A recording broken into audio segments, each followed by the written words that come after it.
정부가 내년도 예산안을 대폭 늘렸습니다. 올해보다 9.7%나 늘어난 470조 5천억 원 확정했고요. 증가율로만 따지면 글로벌 금융 이후 가장 큰 규모입니다. 과감한 확장 재정을 통해서 주로 일자리나 소득 분배의 부분을 실현하겠다는 그런 계획인데요. 보수 야당들의 경우에는 정책 실패를 세금으로 메우는 세금 중독 예산안이다라는 말까지 쓰면서 벌써부터 대규모 삭감 예고하고 있습니다. 당장 이제 국회 예산안이 제출이 되면 법정 시한인 12월 2일까지 심의 의결해야 되는데 올해도 여러 가지 난항이 예상됩니다. 내년도 예산안 심의 방향 어떻게 잡아갈지 국회 예산결산위원회 안상수 위원장과 자세한 얘기 나눠봅니다. 안상수 위원님, 안녕하십니까? 네, 안녕하십니까? 반갑습니다. 예, 반갑습니다. 자, 지금 대규모 확장 재정 나왔는데요. 기본적으로 어떻게 보십니까? 너무 과하다고 할 수도 있고 이제 과감하다 할 수도 있는데요.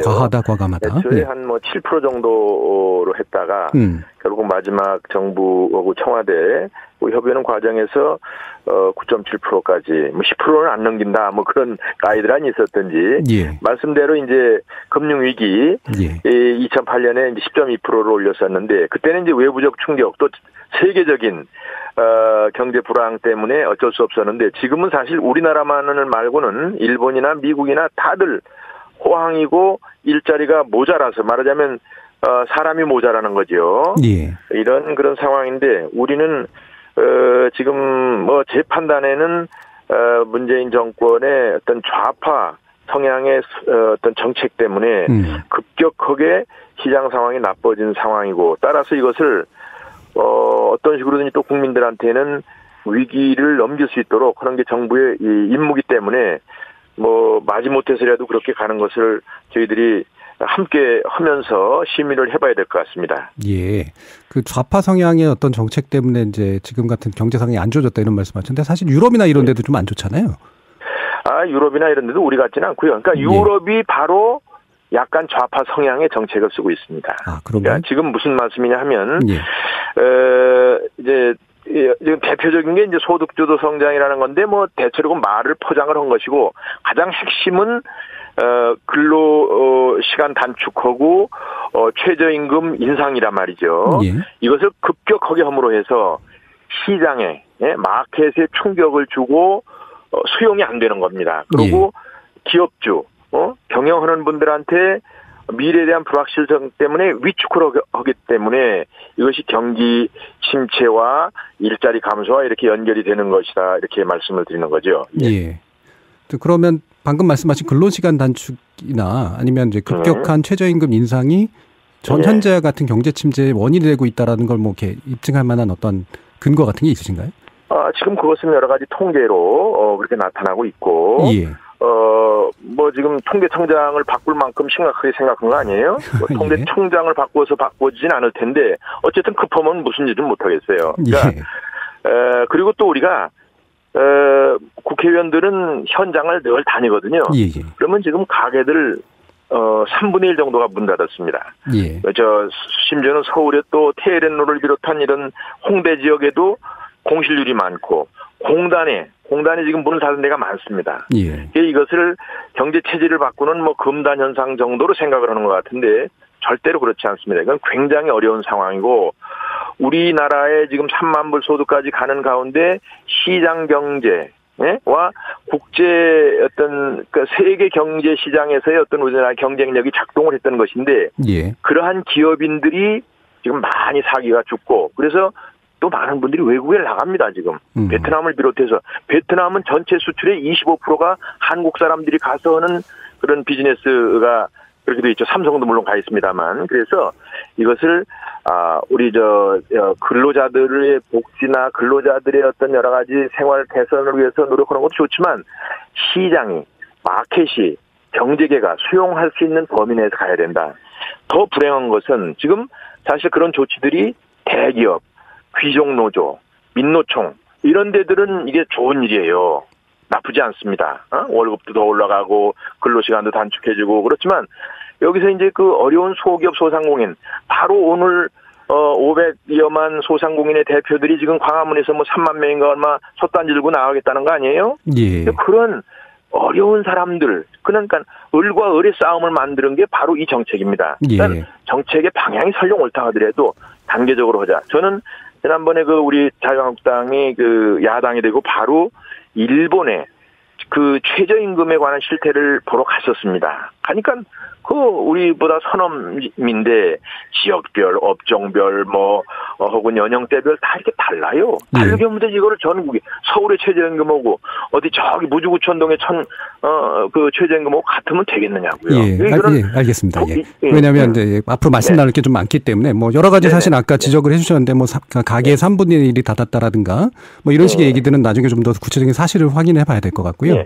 그다음에 근로시간 단축이 사실은 실행된 지 2개월뿐이 안 됐는데 그게 현재 경제에 반영된다 이런 것도 좀 아마 나중에 좀 체크를 해봐야 될 것 같습니다. 그럴 수는 있는데 그것도 일종의 시장에 시그널을 준 지는 꽤 오래됐거든요. 1년 이상 된 겁니다, 이게. 예, 알겠습니다. 그러면 현재 예산의 어떤 내용이 말씀처럼 예를 들면 소상공인이라든가 취약계층을 위해서 뭔가 새로운 어떤 정책들을 마련하는 데 쓰겠다라고 하는 그런 취지 자체에 대해서 반대하시는 건가요?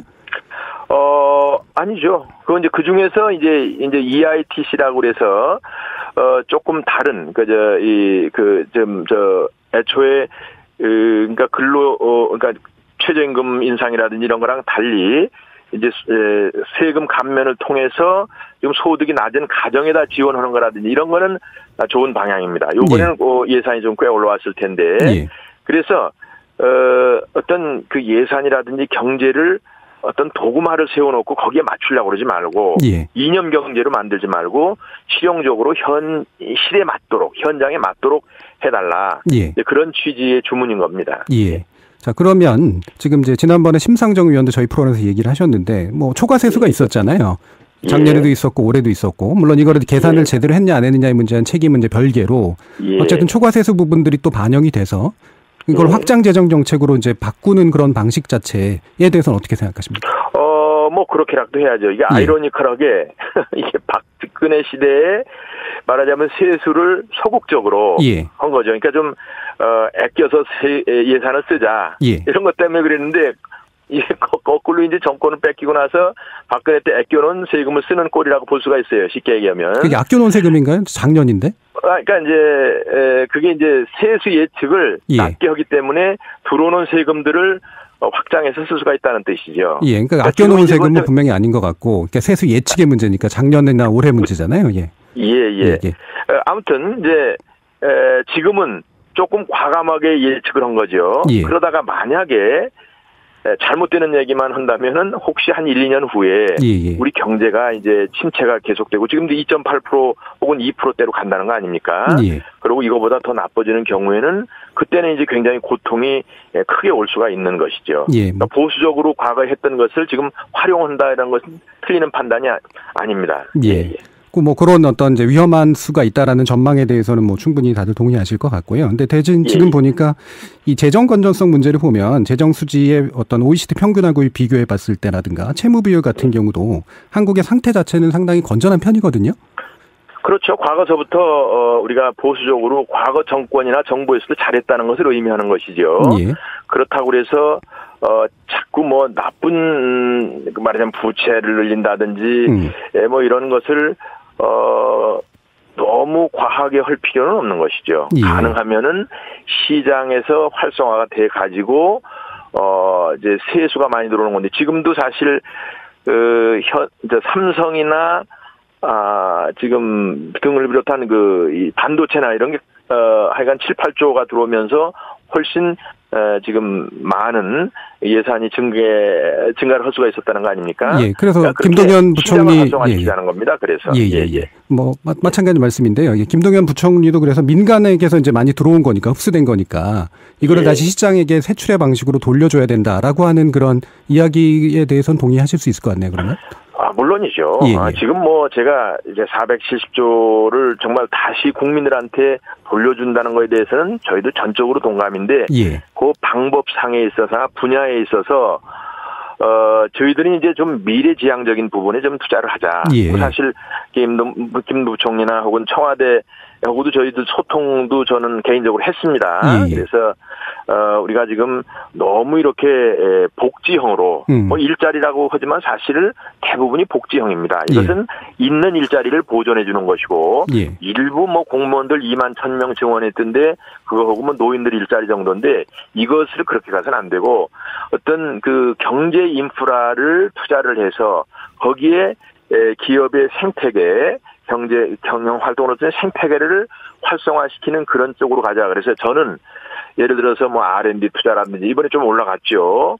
무슨 AI 투자, 4차 산업 등에 대한 투자를 조금 과감하게 하고 그다음에 이제 사실 전통적인 방법이지만 우리가 SOC 투자를 너무 그렇게 타부시해서는 안 된다. 이 정부에서는 이제 아마도 이제 MB의 4대 강을 공격을 하다 보니까 토목공사에 대해서 뭘 하게 되면 굉장히 자기들이 자가당착으로 생각을 하는지 제가 그것도 설득을 좀 시켰습니다. 알겠습니다. 대형의 토목공사는 아니더라도 생활 밀착형으로 해야 된다. 그래서 예를 들자면 우리가 지역의 도로와 뭘 하더라도 거기다가 레저 시설이나 체육 시설이나 이런 걸 했으면 그걸 건설하는 과정에서 많은 일자리가 생기고 특히 어려운 서민들 일자리가 생기고 그 다음에 레저 관광 산업이 활성화되는 말씀을 좀 더 드려야 되기 때문에 조성되는 거거든요. 무슨 말씀인지 알겠습니다. 많이 들었던 이제 SOC 투자에 대한 이야기시기 때문에 자 그러면 근데 지금 선언하신 게 이제 삭감하겠다 이렇게 했는데 지금까지 말씀을 들어보면 삭감에 대해서 생각이 이렇게 많은 것 같지는 않으세요? 삭감이 이제 몇몇 그 과하게 책정돼 있는 일부 예산들에 대한 것이고요. 이게 뭐 솔직히 그 선진화법 때문에 우리가 그렇게 과감하게 하는 것을 정부에서 수용하지 않으면 되지 않게 돼 있습니다. 솔직히 제가 예결위원장으로서 저는 이제 약간 중립적인 입장으로 할 수밖에 없는 거고 그런데 이것을 이제 감을 하자. 그래서 감할 것을 미리 보는데 아무래도 그런 그 복지가 과하게 가는 부분이라든지 또 하나는 사실 이런 말씀을 하기가 저희들도 표를 먹고 사는 사람들인데 어렵습니다만 효율적으로 쓰자는 의미에서 그렇죠. 또는 정치적인 어떤 예산들이 있습니다. 뭐 조합이다 뭐다 해서 시민단체나 뭐 이런 사람들 선거하는 사람들 물밑으로 지원하는 그런 것들 또 이제 따져봐야 되겠습니다만 국방 예산을 저는 강조를 했는데 너무 많이 올라가 있어요. 우리가 안보가 소중하고 안보 위에서 우리가 경제 발전을 해야 된다고 보는데 이게 국방 예산에다가 평화 시대가 온다고 해놓고 이렇게 많이 해놓는 것은 이게 혹시 뭐 북한에 지원하려고 그런 거 있는 거 아닌가 그런 생각도 들어요. 다만 그런 예산을 우리 국민들한테 직접적으로 소득이나 경제 활성으로 가지 않는 그런 예산은 다 챙겨봐야죠. 알겠습니다. 그러니까 뭐 삭감이 최선이라기보다는 예산의 우선순위를 좀 조정하겠다는 이런 말씀이신 것 같아요. 조정이죠. 그럼 마지막으로 이건 뭐 짧게만 여쭤봐야 될 것 같은데 이번에 그 법정 시한안에 통과하실 수 있겠습니까? 시한이 좀 늦어지더라도 여야 합의를 통해서 날짜를 정해놓고 해서 12월 중순까지는 통과가 돼서 내년 초부터 집행이 되도록 해야 되는 게 국회의 도리라고 봅니다. 다만 여당이나 정부에서 너무 그냥 밀어붙이기로 이렇게 하는 것을 않도록 제가 잘 조정을 해야 되는데 책임이 무겁습니다. 예결위원장으로서. 아주 기대가 큽니다. 감사합니다. 안상수 감사합니다. 국회 예결위원장이었습니다.